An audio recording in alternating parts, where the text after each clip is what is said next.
So let me introduce our panelists. Come on up.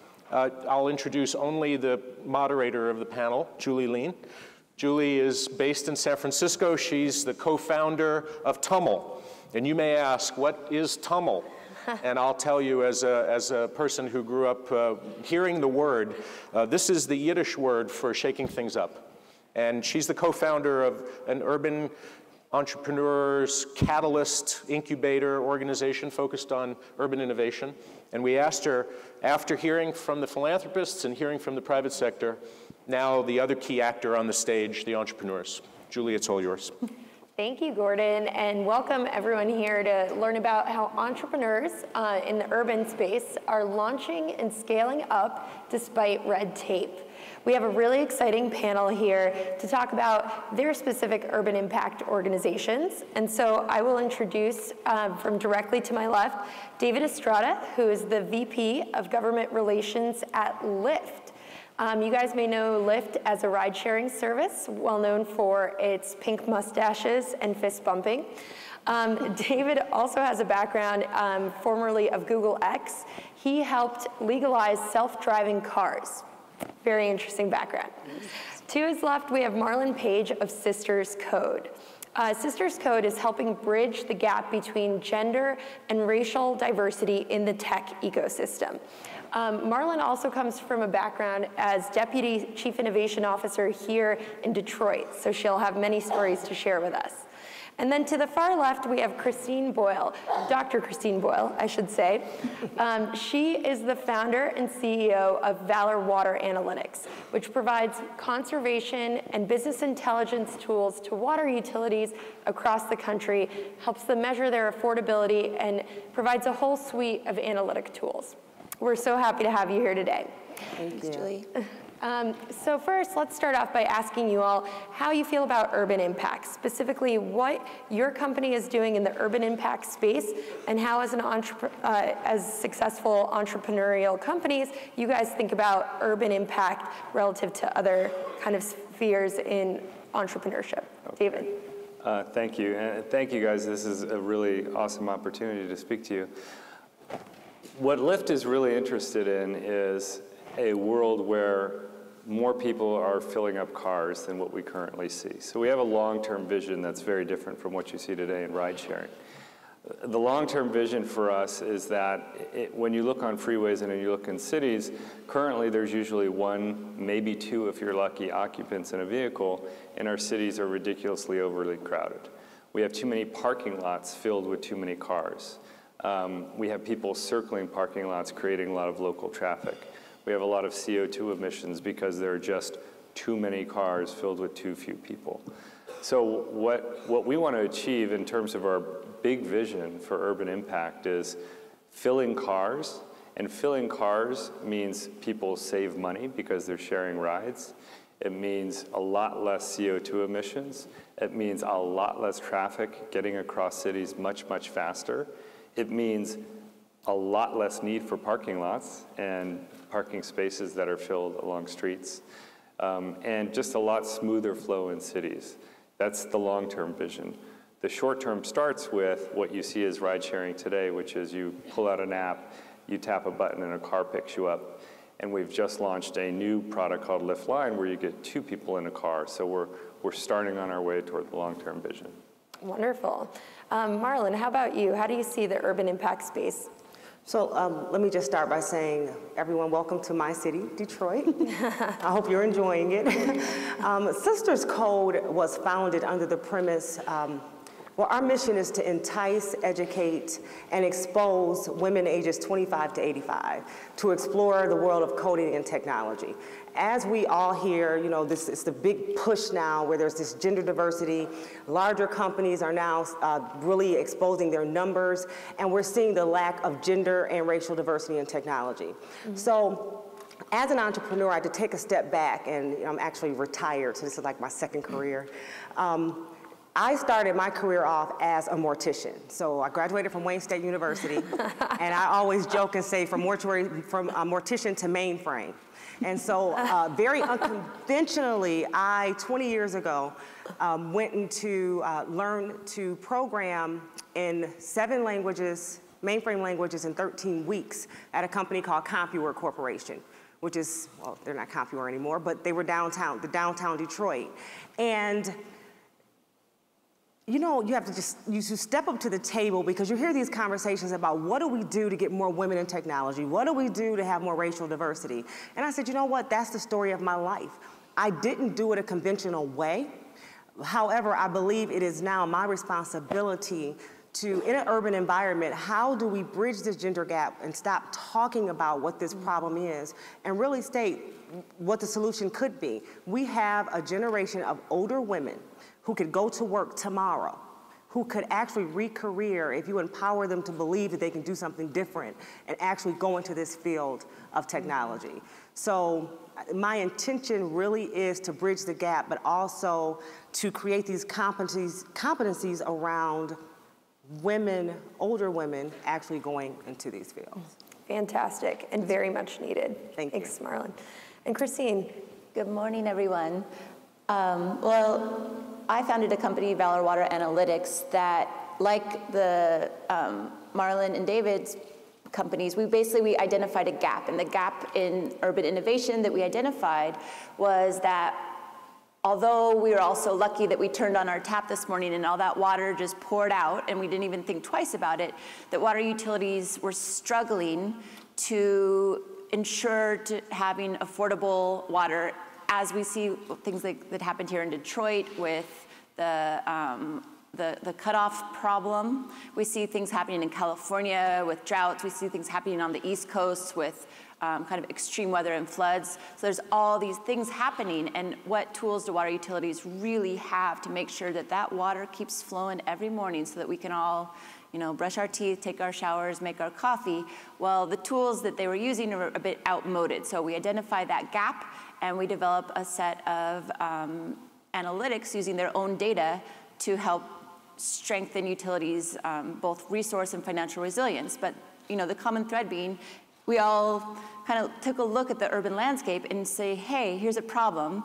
And being entrepreneurial as we are, we identified that solution. And we see a lot of that happening, especially San Francisco, here in Detroit. And so it's an exciting time to be in this space. Absolutely. So at Tumml, one thing that we do is work with early stage entrepreneurs, specifically in the urban impact landscape. And one thing that we always notice is that there are issues dealing with the regulatory and legislative complexities that come from working in the urban impact and municipal landscape. And I'd love for each of you to kind of talk about your own experiences working in the government landscape.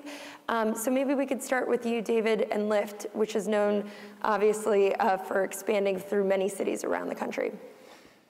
Yeah, so we're in approximately 70 cities now, and it's, of those 70 cities, about 35, let's say half, have just accepted the service, have been happy to have it, and haven't really responded with anything. The services are moving along just fine. There's probably another half that have responded in a certain way, and you can break those down into a couple different categories. One category is, your service is welcome here, we want to make sure it's safe. So let's approach it and let's put some fair safety regulations on it. Let's make sure that your drivers have background checks and your vehicles have vehicle inspections. We just wanted to have some safety. And so we work with them and generally work cooperatively to find a way to allow our service to operate in a way that doesn't really hinder its ability to grow, attract new drivers, provide service, but provide the level of safety that's necessary. There's another half of those, so let's say we're now down to like 17 or 18, that have been very, very aggressive and are not particularly interested in safety regulations and appear to be far more interested in protecting local incumbent services such as taxis. So I'll be blunt, the problem we face is that in big cities where you have big established taxi systems, the taxis wield a lot of power. The taxis have long given to political campaigns. They have very, very good friends on city councils. And they have complete regulatory capture. So over the decades of taxi regulation, taxis have become extremely close with their regulators. There was actually just last week a conference of the regulators, a room that looked just like this. And one of the primary topics was, how do we stop these TNC companies? That's what they call us, transportation network companies. They see themselves as being under attack. And it's understandable. It's understandable, it's fair, that they don't want their industries to be harmed. But what comes out is proposed regulations that are not aimed at legitimate safety concerns, but they're aimed at making sure that these new companies do not compete in such a way that they take too much business. So that's the primary difficulty we face in dealing with local governments. Interesting. What about you, Marlin, having come from a government role yourself to now being on the entrepreneurial side? What do you want to know? Private, government, I got it all. Well, from the government side, I would say the largest issue for me is this piece around workforce development. And so once again, you have a lot of programs that are cropping up, and I call them some one-hit wonders. And meaning you can either pay $10,000 to learn the code, right?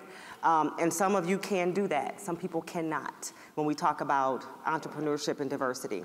We have some courses where at the end of a course, there's no job waiting for you. So when I look at the government piece and we look at grant funds or governmental funds, I just was on a White House roundtable last week, and this was really the conversation. How do we push this discussion about, instead of pushing personal agendas, the workforce development piece? So at the end of a course, and we're talking about recareering, so there's two things. One, if you have grant funds that are going to these educational programs, where is the tie-in to the jobs? Where is accountability? What are the metrics? How are these courses, these cool coding courses, turning into some economic value for the communities? You know, how are we transferring the communities, enhancing families? So I would say that is the largest thing for me, just having these conversations around, at the end of this, what? What is it really all about? To say we had 200 people go through a class and then now they don't have a job, or they're going back to work somewhere else and they're not using that skill set. And so that for me has been, and I don't want to say it's tough, but that is like a robust conversation that I've had probably over the last 6 months about tying these programs into work, which is going to transform the lives of people in the communities. That makes a lot of sense. Thanks, Marlin. And Christine, you actually sell your product into water utilities. We do. So you have quite a bit of experience working with government. Tell us about that. Well, I was thinking, you know, we're based in San Francisco, and I look at some of our peers in the tech community, and they, with, you know, the apps and the Twitters and this, and I say, oh, how neat, you can just kind of flip a switch and your whole product is just massively available. Well, you know, when you're in the civic space, it's nothing like that. We go into a city, a town, and we have to take note of what's going on. What's the political scene that's happening there? You know, for us, what's the natural resource scene? What's happening with water and water supply issues? And then what's the regulatory scene? What are the types of laws and regulations, either for that city or that state, that we need to be mindful of to be able to produce tools that are very effective and useful for that group. So, you know, we have to do a lot of kind of like ground truth in order to meet the needs of our customers, who are water utilities. And for us, it's worth it and it's exciting. We know that every water agency is different, and every toolkit we create for a water agency needs to reflect what's happening there with them at that moment. But that's it's an art, not a science, but it's one that we're excited about, and we've learned a lot and been able to really deliver those tools to those water agencies because we have that philosophy going in. Fantastic. So I think that a theme that you guys can probably see here, that urban impact entrepreneurship is different from traditional entrepreneurship. You are dealing with city problems, which by their very nature are complex, require multiple stakeholders, and require dealing with different municipalities who may treat you different ways and have different expectations from your business. So now let's drill a little bit more into your specific roles. So David, with Lyft, you kind of alluded to this, that when you think about your scaling strategies, there have been some municipalities that have welcomed you with open arms, some that have been a little bit more difficult for your organization to kind of navigate. So how have you thought about expansion moving forward? And specifically, you guys are one of the big success stories in urban impact. What would be your advice for other urban impact companies as they look to grow and scale? Well, the first thing you don't do, and this can be very controversial, the first thing you don't do is you don't go to the city and say, can we operate here? Because guess what they say? So what we found that works and that sometimes angers city government is to start operating. And when we start operating, we show that there's demand. People love the service. It's providing a very good service. It's safe. We start building data, and the data are all very, very good, time after time.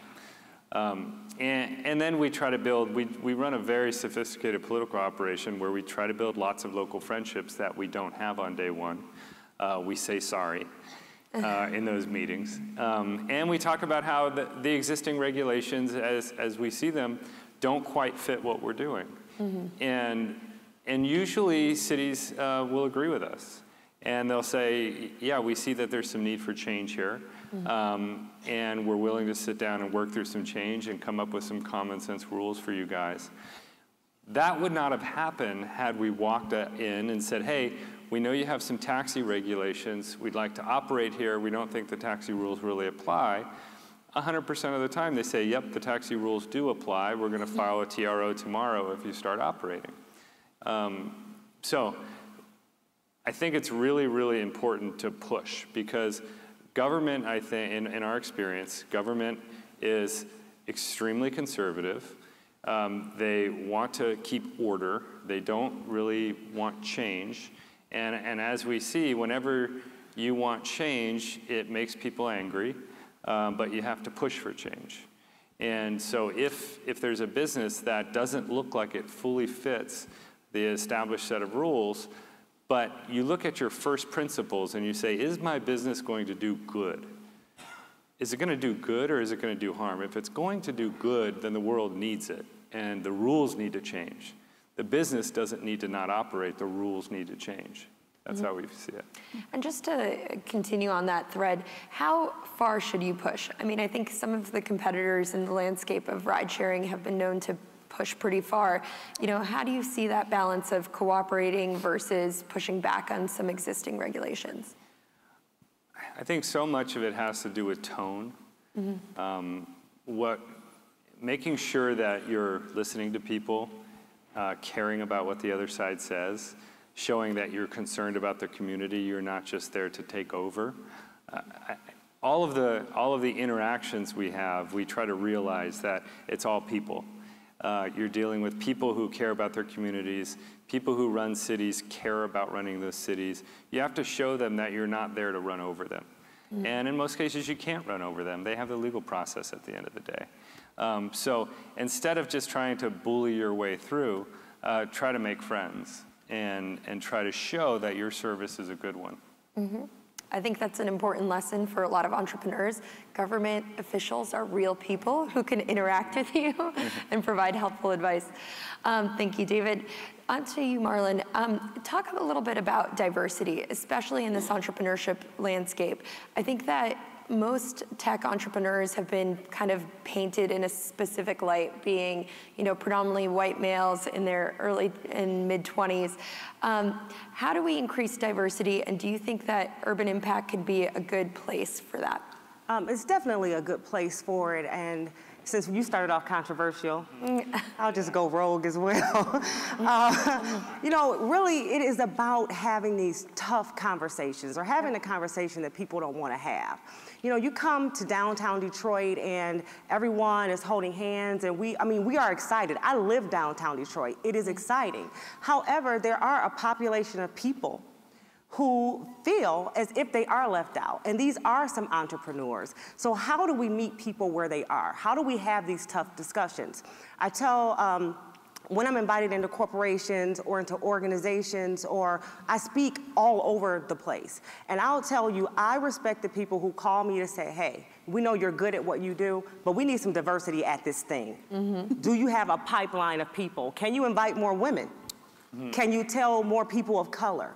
And I'm saying that out loud so that the audience knows that those are okay conversations to have. And I think that that's a place where we start. Now, of course, you cannot have those conversations with everyone. May not turn out well. But you can have those conversations around how do you get the right people at the table. So just for Detroit, since I live here and I know the landscape, so how do you have all this movement in Detroit and get the buy-in from Detroiters who've been here for 40 years, who are in the neighborhoods, or the person who is an entrepreneur and they own a beauty shop on Livernois, or the person who owns the restaurant on 7 Mile and Woodward, because from their lens, they're seeing something different. So it's about the exposure, it's about access, it's about letting people know you are welcome to the table. And then getting the word out, to say, the right person to get the word out to say, hey, there is someone who looks like you who's doing this thing. It is a myth if you think that the tech companies are only, okay, they are predominantly white male, but not only, because hey, I'm a coder too. Hey, this person over here is a coder too. What about this company? I know at Sisters Code, we did something called Developer for a Day. It was really cool, where we would have women who were thinking about going into technology, and there was I have to give this company a plug called Chalkfly. And they let our 2 women come in and just be developers for the day. They left there empowered. They left there talking about, hey, how I can do this. As you can tell, I have a lot to say about this, and I'm going to hurry up. But then I hear people who call me to the table to say, hey, we want diversity, but we want them to fit into our culture. What is that really about? What are you really about? Like, seriously? But these are the conversations we need to have, and that's what I'll say to you, really, what does that mean? You know, and we can talk about that. So when we talk about urban entrepreneurship, it is really not even the technology things. It's sitting down, talking, having the right people at the table, meeting people where they are. We have these wonderful Startup 101. We're going to have, you know, the hackathons, but there are some people who, they aren't comfortable at a Startup 101. They are entrepreneurs by right, but there are some other things they need. So maybe it's a more intimate setting. A hackathon. What about a hackathon for women who just learned to code yesterday in JavaScript, and then they come together and they put together this, maybe a raggedy website, but they are there and they've done it together and they're empowered to do these things. And then lastly, when you look at our educational system, I have a 15-year-old who came from a great private school system for 8 years. Now she's in Detroit Public Schools. They're one of the best public schools, which is Cass Tech. I have to give them a plug. I'm a graduate of Cass Tech. But when you look at the whole broadband, let's look at that. So when you look at the broadband that we're offering our students in these different areas, look at the access to technology, I could see the difference. So, oh my gosh. I can talk to you all later after this, because I know I'm using my time, but there are just so many different things that we can do, and it's not rocket science. And it just starts with a conversation and an invitation to be at the table. Fantastic. That's it. Thanks, Marlin. You're welcome. Christine, Yes. from your vantage point, you are on the earlier stage of entrepreneurship in this urban impact space. You're looking to grow and scale, and you guys have contracts in multiple states right now. How have you thought about expansion? And also, I'd like to learn a little bit more about the water utility problem and why you decided to approach a problem as severe as drought, water conservation, and affordability from the vantage point of being an entrepreneur as opposed to, say, within government? Well, I'm a water economist by trade, so I became a water economist first and then kind of transferred that to entrepreneurial life. And so it was even during graduate school. My company is a spin-off of the work I did at University of North Carolina. Any Tar Heels here? One. So it was during, as a student or as a researcher, whether you're in high school, college, graduate school, you have this unique time when you can really kind of dig deep into problems. Well, a problem that I saw as a researcher was that, conservation was the new national ethos. People are using less water. And on the other hand, water utilities are therefore facing revenue crises, which are twofold. One, that their water use and water revenue is going down, and that they're facing this giant aging infrastructure problem. We saw in LA with the big pipe burst that infrastructure is getting old, it's a big old bill, and they've got to pay for it. So we see this, this sort of sticky crossroads. Well, if, as I did as a researcher, working with 15 utilities in North Carolina, saw that we had, there's no magic bullet here, but we had a set of solutions that we could deliver as tools to water utilities to help them address these issues, strengthen their financial resilience, combat the financial issues that are implicit in people using less water. So, hey, we've got this awesome set of solutions. What's the next step? If, frankly, I could work at the, Chapel Hill water utility and, make this the best solution in a water utility as possible. But with the vision that I had and the applicability of my technology, we wanted to go big. So we took it national, and we're taking it global. And just in terms of how big the problem is and how effective we thought our solution would be, doing that as a company was the path. So we're scaling, and we're scaling a lot through partnerships. We have partnerships with Esri, which is a geospatial company, ArcGIS and all, and we're partnering with companies, communities all over the nation, all over the world. So that's our strategy, and it's one that for us has been very effective. Mm-hmm. Fantastic. I've gotten the signal that we're out of time, but I wanted to thank our three panelists, and hopefully you guys all walk away seeing that there's a real inflection point right now. Urban impact entrepreneurship is on the rise. We're seeing it in these success stories that we've shared on stage, and we're looking forward to all encouraging more urban impact entrepreneurs across the country. Thank you all. Thanks.